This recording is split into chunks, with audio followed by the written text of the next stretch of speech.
everyone, Chelsea here. I'm making a quick Flosstube number 2 video. The first one I kind of introduced myself and kind of told a little bit about my projects that I'm working on. I didn't think about adding in some pictures. I've seen some of y'all add in a few pictures to the side on your videos that kind of show the patterns. I didn't think about that, so we'll definitely go through in a moment, and I'll kind of add in as I read through them a picture of what those patterns look like, because I'm a definite visual person. I enjoy reading or looking at some of those pictures as well, instead of just saying, hey, I have a frog pattern. Then you have the what it actually looks like. And I also like hearing and learning on the different names of the pattern shops as well. It kind of gets me down rabbit holes of different ideas and projects that I may want to work on in the future. I'll start here a little bit more with my goals. I have a few postcards here, some with my general goals and some with my project goals. Some general goals: storage. I'm a little unsure how I want to do my thread storage.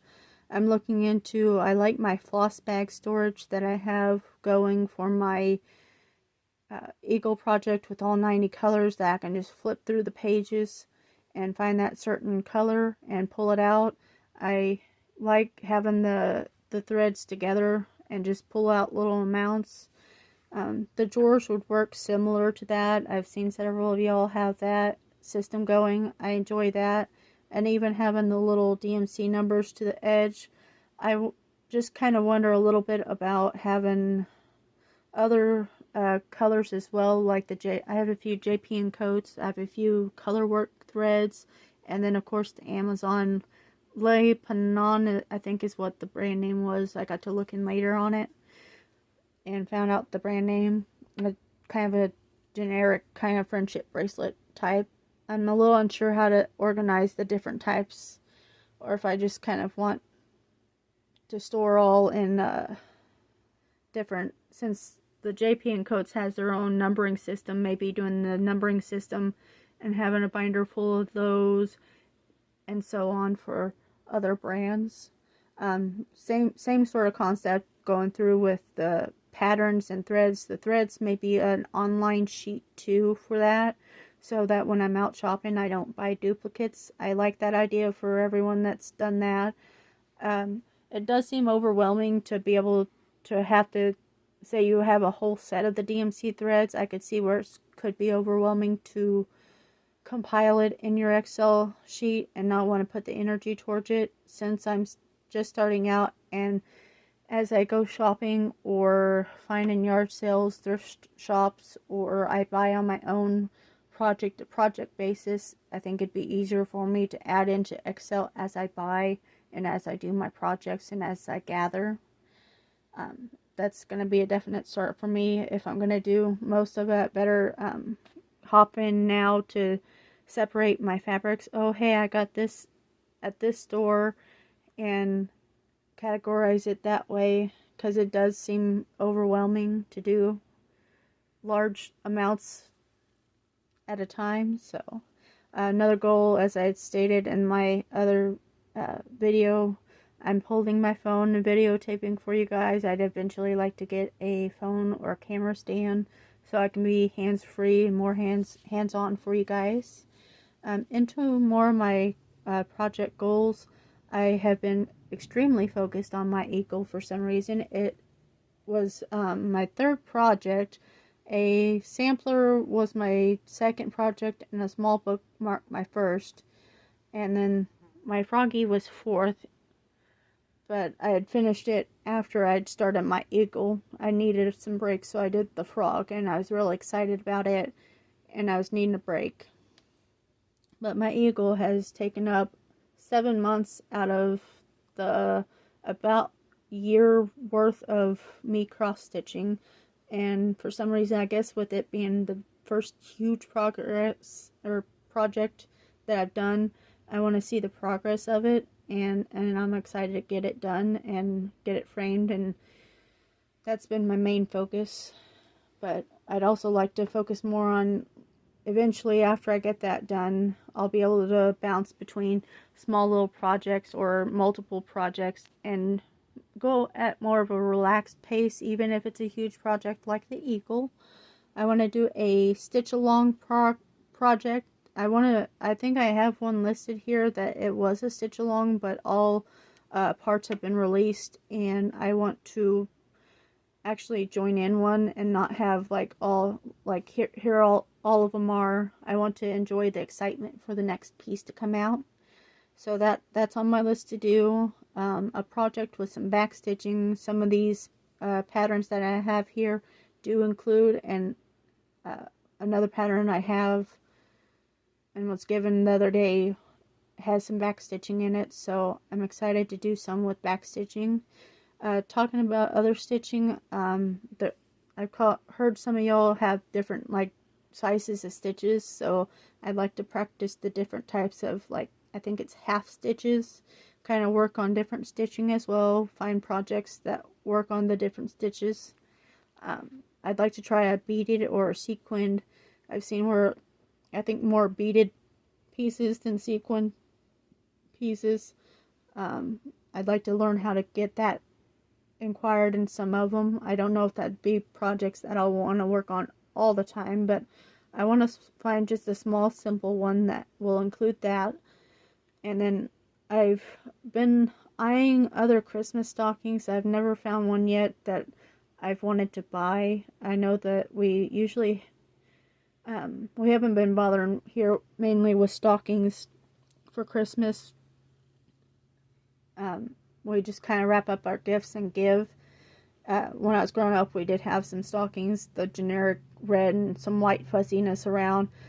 And I think my mom had, her and dad had some, just like a bigger sock and kind of knitted type one that you'd buy in the store. I'd also like to maybe knit some, but I think I'll go more in the direction of cross-stitching some beautiful designs that I've seen on some. That way it'll give me some sewing practice.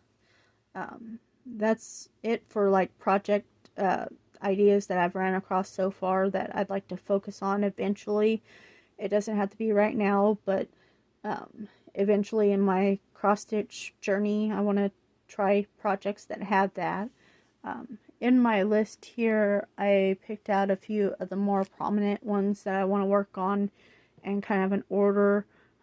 Mainly the eagle, as I said, get it done so I can kind of relax. I've done the frog, but I've used my Amazon off-brand colors that they suggested. I'm waiting for some more threads coming in from 123 Stitch. They should be here Tuesday, and I'm hoping to actually use the colors they called for on the frog pattern. I want to be able to kind of compare. I think the pattern here is very cute. I may switch out different colors and kind of experiment with that. I definitely enjoy it. It's a very cute little froggy, and I know that a few people that I know enjoy frogs, so I'll be doing a lot of Christmas gifts that way. Maybe making it a purple frog instead of a green frog, or a yellow frog, or just kind of experiment there. And then I did write bear next, but I think I'll focus on it after I do my insects piece. The frog and insect I want to redo.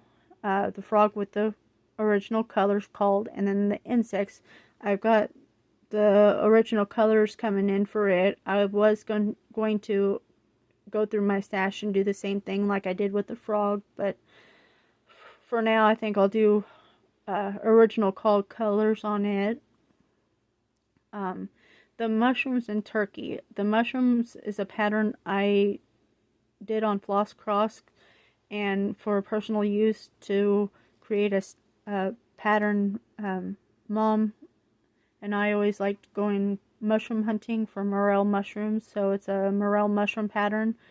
And then she likes turkey hunting and enjoys watching wild turkeys as well, and that's another thing she got me into is watching turkeys and enjoying them. And I have a pattern that I'd like to work up on that when I get the threads to do so. I want to go more with call colors on it as well. There's lots of DMC colors on it. And let me go through now on my list of patterns that I do have, and I will pop in some pictures. I'll leave enough space here to enter them in.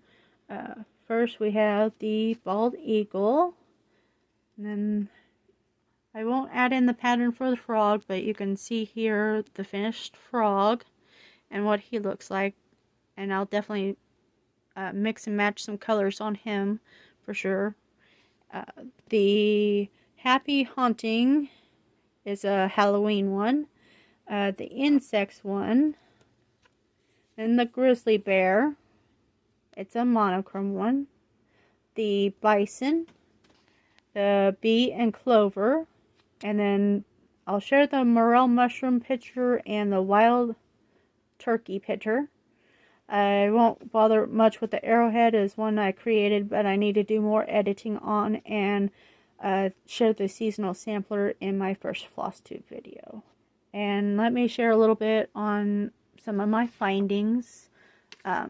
The threads here I found at a shop in Lockwood, Missouri. They're named Raiders. I got several JMP coats. These top four are that, and then they have some DMC threads, some buttons, sewing, fabric, a few little bits of men's clothes in there as well. I was excited to see and stop in, so they were fairly cheap and reasonable and comparable to 1, 2, 3 stitch prices on the threads, so I definitely enjoyed that. And at another I love thrift shopping, so you'll hear me talking about deals in thrift shops. The Lazy Daisy in Seneca, Missouri is a little thrift shop, and they've got little booths and trinkets and antique-ish type stuff. One of the booths that I enjoy visiting there has a little bit of the thread fiberworks portion, and I found a couple little sections of MCG textiles. They came in this plastic background. Both of them were sealed and unopened. I had a MCG textile 28 even weave 30 inch by 36 inch antique white, and then a punch needle. It was a 20 by 24 size. I know it said punch needle, but I thought I'd try cross stitching on it as well. It's hard to tell on that, but this is a 2-strand over 1 square and a 1-strand over 1 square. It seems about even with the 28 count. I know it won't say as much since it's a punch needle fabric, but I think I'll try to attempt to do some sort of project on that. On the even weave, I was super excited because I was looking for a piece like this, and not necessarily the color I was looking for on fabric, but it will do. I wanted to find a good piece for working the bear, the grizzly bear pattern on it, so I will definitely be using this piece for that. It'll make the bear a 15 by 14 size once done, and I've got some thread ordered for it too. It's coming in along with the insects and the frog thread. It's going to be like a cocoa brown, so I will definitely show you those colors when they come in. And when I get to working on some of the other projects here, I was definitely excited about that. My insects one, this is some fabric I had on hand. I'm unsure what brand it is. I think it's an Ada. I think it's a 14 count too. It looks, I don't think I bought this one. I bought a few Ada ones. I think this is a 12 by 18. I'm not exactly for sure on it, what type. It was a yard sale find, and it measures up enough that I can get my insect piece on it. So I will work on that when I get the threads in, but that's a little bit about my findings and a little bit more on my goals, and I hope that helps y'all kind of see a little bit more of kind of the direction that I'm going, and hope you enjoyed the video and some of the pictures. And Happy stitching, everyone. Look forward to seeing you and hearing from you on my next video. Thanks. Bye.